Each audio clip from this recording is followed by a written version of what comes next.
The government shutdown's not hard to understand. It's basic math. The Republican Party has a majority in the House, the Senate, a Republican president, and a conservative Supreme Court. So how can Trump say this? And if it's shut down, it's only going to be, if there's a shutdown, it's only because of the Democrats. And they would really be taking away a lot from our country and from the people of our country. Because 10 years ago, he said this. In my opinion, I hear the Democrats are going to be blamed and the Republicans are going to be blamed. I actually think the president would be blamed.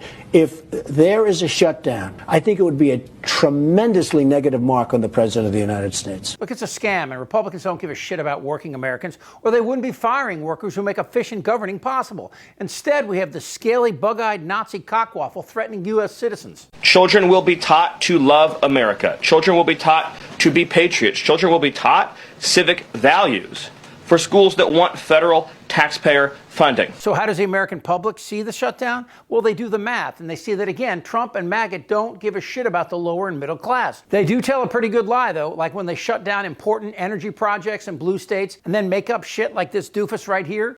You canceled, I believe, almost $8 billion worth of energy projects across the country. Most of these projects are in blue states.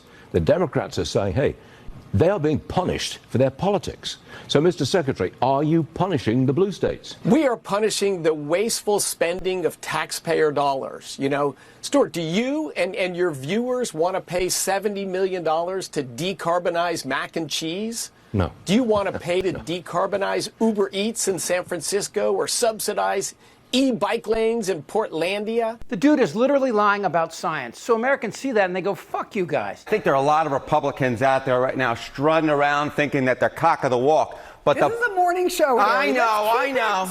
Come on, but keep it clean. We'll try and keep it clean, but shutdowns just get me so excited. Republicans out there thinking they're cock of the walk. But here's the thing to keep in mind. Blame more for the 2025 shutdown. Who do Americans blame more? They blame Republicans. The New York Times, by 7 points, they blame Republicans in Congress and Donald Trump. Marist, look at that. Blame Trump and Republicans by 12 points. How about Washington Post? By a 17-point margin. When you look at the data, what you're actually seeing is that more Americans are blaming Republicans than Democrats, which I think really goes against the conventional wisdom, because a lot of folks are saying, hey, Democrats are so divided. But at this particular point, Americans are placing the blame on the Republican shoulders, at least the plurality of them are. All right, so looking at this, does this match up to what we see historically? Like, how is this different or the same? Yeah, this is what I think is so notable here, is we can go back over time, and this is actually a pretty familiar story. What are we talking about here? Blame more at the start of shutdowns. 95, 96, they blame the Republicans more by 16 points. 2013, blame the Republicans more by 10 points. 2018, 2019, blame the Republicans more by 14 points. And right now, on the average poll, you see that the American public are blaming Republicans more by 12 points than Democrats. So this actually lines up with what we've seen historically. When the government goes in the shutdown, at least in prior occasions, and in this one, what we see is that more Americans are likely to blame Republicans than Democrats, which again, it's why the polling right now doesn't exactly strike me as surprising, despite the fact that Democrats might be messy. Republicans are the ones who are getting more blame, because that is what has happened, at least historically speaking. And also because Democrats are like, look, they have all three branches of government. Correct. You know, that's exactly. I think that's so notable, right? It's the Republicans are the ones who have the House, the Senate, and of course the presidency. Yep. But what happens at the end of the shutdown? Does in fact the blame change? Well, historically speaking, no. Who gets the blame at the start of the shutdown has ended up being the ones who get the blame at the end of the shutdown. 95, 96, GOP. 2013, GOP. 2018, GOP. Just so you know, the Democrats oppose the Trump budget for a simple reason. It cuts access for millions to the Affordable Care Act marketplace, creating the real possibility for millions of Americans that they will lose health insurance. Listen to Newt Gingrich's bullshit. 40 years. Didn't we shut down the government in the 90s? What happened back then? I remember Lewinsky delivered I did that. Yeah. No, you're talking about. What happened there? You're talking to the guy who did it. Yeah, what happened there? We shut it for, very simple. We shut it for 5 days to get their attention. We shut it for 29 days over Christmas and New Year's. But we said to the entire country, we are doing this to get to a balanced budget. And we did get the only 4 balanced budgets in the last 100 years. So the country said, oh, they're really serious, and it's something I want. Now, these guys are in the opposite position. The country doesn't want to give billions to illegal immigrants. The country doesn't want to give billions to guys who won't go to work. The country doesn't want to give billions to people who are in fact crooks. Okay, to start off, fuck you, you flatulent skin tag. No one has given health care to illegals. And those illegals, they are undocumented workers who contribute nearly $100 billion annually into Social Security and Medicare and don't get a dime back. How much do you think undocumented immigrants pay into the tax system every year? Zero? Nothing. Probably nothing. Undocumented, I would guess zero. Why would they pay anything? 2022, they paid $96 billion into the Social Security Medicare system. It seems ludicrous that there would be that kind of money coming in. You are 100% right. Given everything we've heard, it sounds absurd. It sounds insane, just like an alternate reality. But we said to the entire country, we are doing this to get to a balanced budget. Americans won't fall for that balanced budget bullshit. Look, you could solve all of this in a nanosecond if you fucking tax billionaires. How can the richest man in the world pay less than a school teacher?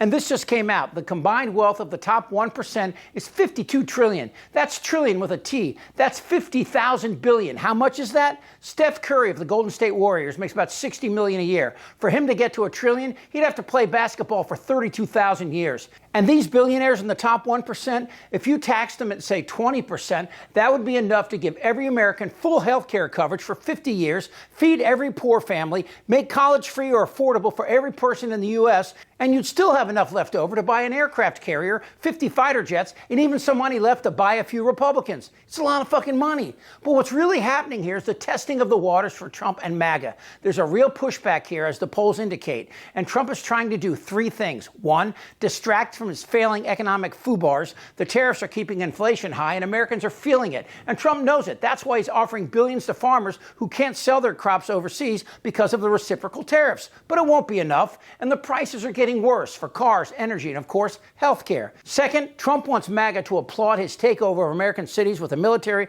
National Guard, and ICE. But that's backfiring as well. Republicans are losing the PR because of a very obvious reason. These so-called blue cities have over 40% of Republicans living there as well. Take Portland, where Trump is sending government troops. Violent crime there is down 51% over the last 2 years. You know where violent crime is up? Houston, Dallas, Tulsa, Kansas City, all red cities and red states, but no tanks or troops there. And the third reason Trump is doing this is the Epstein case continues to grow and more people are demanding answers. Release the list.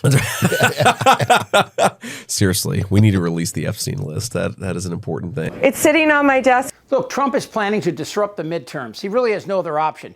Quinnipiac, New York Times, even Fox News predict as much as a 20-seat gain for Democrats, which means that Trump will again be impeached. He won't allow that to happen. What will he do? He'll claim fraud and shut down polling stations. Who's going to stop him? Look, he got away with January 6th, except for stopping Pence from counting the votes. With these creepy fucks next to him, that ain't going to happen again. And even if they fail to stop the midterms, these hats, look, what do you think he's putting that out there for? He's running again, despite the Constitution prohibiting anyone from serving 3 terms. Look, he's saying it out loud. A lot of people are saying maybe we like a dictator. The Democrats and the 90 million eligible voters who didn't vote need a strong federal government.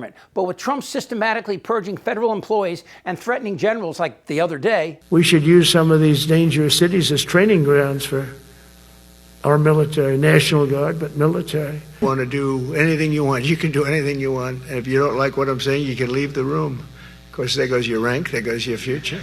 Trump's mental decline has elevated jerk-offs like Vance, Miller, and this douchebag, Corey Lewandowski, all of whom intermittently act like they're the president. But the virus that is Fat Donnie won't disappear until Donnie does. And of course, that makes the American people the vaccine. I think the president is definitely f***ing Satan. They know how to get to me. Goddamn right. I kept my underwear on.